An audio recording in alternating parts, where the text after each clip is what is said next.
Can you please introduce yourself? Ni hao ma.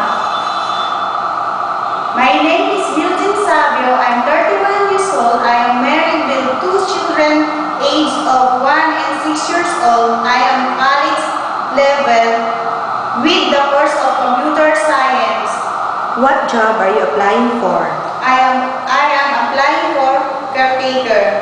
Do you know what are the duties and responsibilities of a caretaker? The duties and responsibilities of a caretaker are to take care of all patients, all children, and also to do the all-around household chores like cooking, cleaning, washing, and marketing.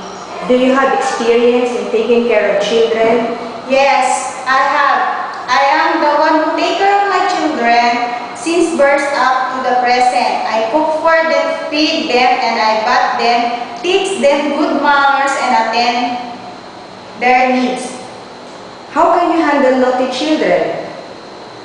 I will talk them nicely and play them so they can get my attention.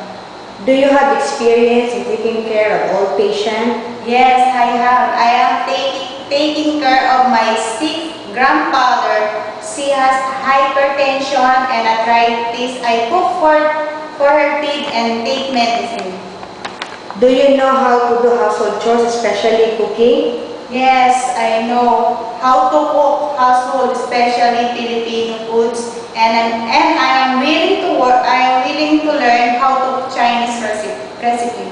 Are you willing to work in Taiwan even without day off? Yes, I am willing to work in Taiwan even without day off. Why do you want to go to Taiwan? I want to go to Taiwan to have the experience working abroad and to give my family, especially my children, a better quality of life. So what is your message to your future employer?